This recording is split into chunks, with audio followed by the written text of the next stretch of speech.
With people finally receiving their Steam Decks in the mail and getting to experience Valve's version of handheld PC gaming, I wanted to share a project that I've kept picking up and putting down since 2019, which is my version of handheld PC gaming. When I started my YouTube channel, one of the video ideas that I wrote down was to create a portable gaming system kind of like the Nintendo Switch, but for PC games.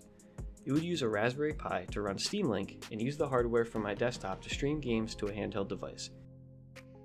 If you don't know what a Raspberry Pi is or what Steam Link is, a Raspberry Pi is a small computer that can run various versions of Linux and even Windows as an operating system. Steam Link was a hardware and software combination created by Valve to let people stream Steam games from their computers to devices connected to a TV. Now they've stopped making the hardware aspect of this, but they still have the software available on many devices, including the Raspberry Pi.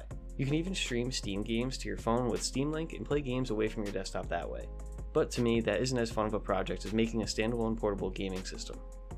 For my build, I used two controllers poorly connected to each other with a rat's nest of soldered wires, a Raspberry Pi 4, and a 7-inch touchscreen. The Raspberry Pi runs on an operating system previously called Raspbian, now called Raspberry Pi OS, which is a version of Linux. You can mount the operating system to an SD card by going to the Raspberry Pi website, which I'll have linked in the description, and downloading the Raspberry Pi Imager. Once the Imager is installed, open it up, select the operating system you want. In this case, the version that I used was called Buster because that one runs Steam Link the best without any issues, and then select the right drive, and in our case, it's the SD card.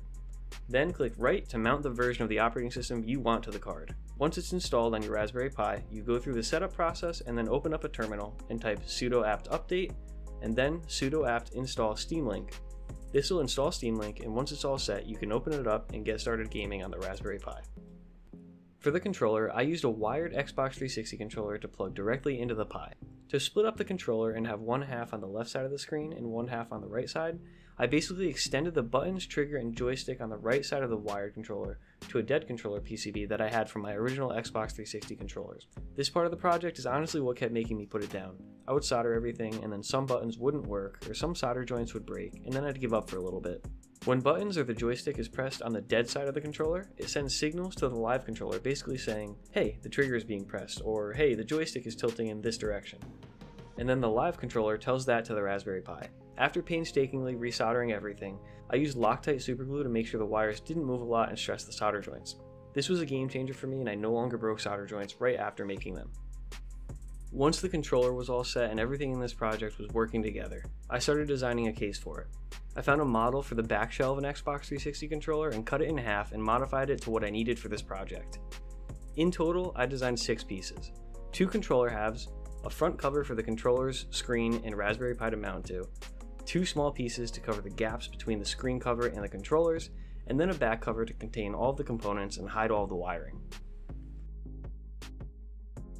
For the front of the controllers, I just cut one I already had in half since I couldn't find a model online, and I didn't really need to model it if I could just use what I already had. To power the system, I figured I'd use a power bank that you'd use for your phone or other mobile devices. To mount this, I added slots for Velcro loops to run through and hold different size power banks. With the design all finished, I got started by printing all the parts on my Ender 3.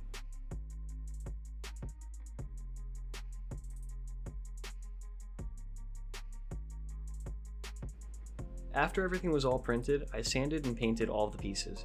What I usually do for post-processing on 3D prints is sand and spray paint with filler primer a couple of times to fill in the layer lines as best as I can, and then finish with a top coat of whatever I want. For this project, what I used was truck bed liner, which honestly sounds a little weird, but using this gives a nice textured look to plastic parts without making it feel super weird to hold. After letting the parts dry for a few days to get rid of that spray paint smell, it's time to assemble everything. In this project, I used threaded inserts and put them into the front cover and the back controller pieces to have strong threads without having to use through holes and nuts. This makes the designs look much cleaner without seeing any screw holes or screws in the front.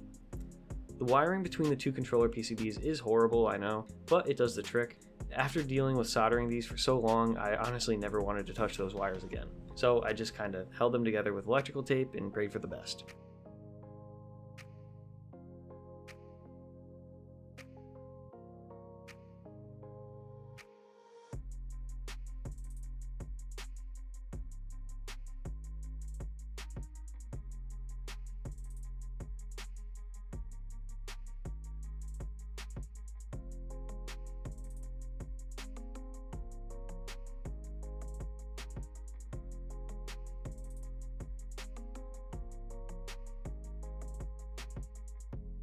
back piece has a switch soldered to a USB-C cable connected to the battery in the Raspberry Pi. So instead of having to plug in the power bank to turn on the system and unplug it to turn it off, you simply flip the switch. I also added ventilation slots to the bottom to pull air through and fastener holes to hold a fan to provide some airflow to the closed system. There are some openings on the sides too, so the bottom ventilation wasn't 100% necessary, but I figured I'd add it in to pull some air up through the bottom of the system, because, you know, heat rises and stuff.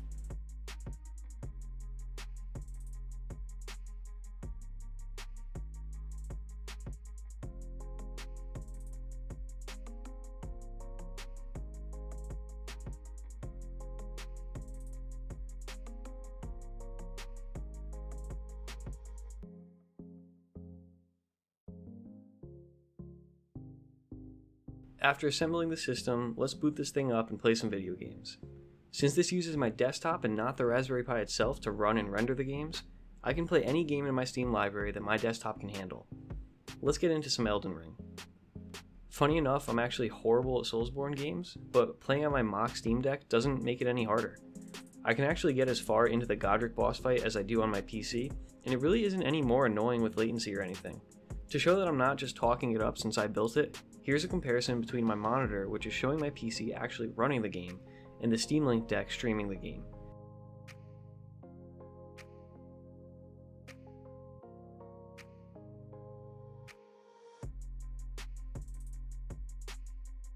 Even slowing down the footage shows that the latency really isn't bad at all on this thing. It seems to be behind by about 2 frames, so for a 60 FPS game, that's a 1/30th input lag. Dividing 1 by 30 gives us 30 milliseconds of lag compared to the average 15 to 22 milliseconds from a monitor or TV, so honestly that's not that bad at all.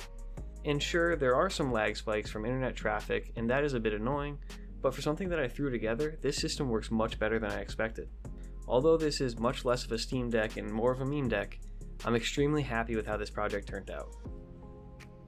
If I were to rebuild this thing in the future, I'd probably look into the logistics of designing and creating my own controller PCBs and using a more compact battery solution to make it sleeker with a slimmer design and custom controllers. And possibly make the controllers removable too, to make it more like a Nintendo Switch. If you'd like to potentially see a better designed version of this in the future, subscribe so you don't miss it. Or if you'd like this video and just want to see more of my projects in the future, subscribe too and help me reach my overambitious goal of 10,000 subscribers by the end of the year. Thank you for checking out this video, and feel free to check out the other ones on my channel. I recently added memberships, so if you'd like to be featured in the outro of future videos as members, I'm treating it as a Patreon where you can directly support me by becoming a member and purchasing a channel membership. Any members are appreciated, but it's not expected at all. All that's expected is that you enjoy the content. Also, follow me on my Instagram if you'd like to see what I'm working on before I post the videos, and join my Discord server too if you want to join the growing community.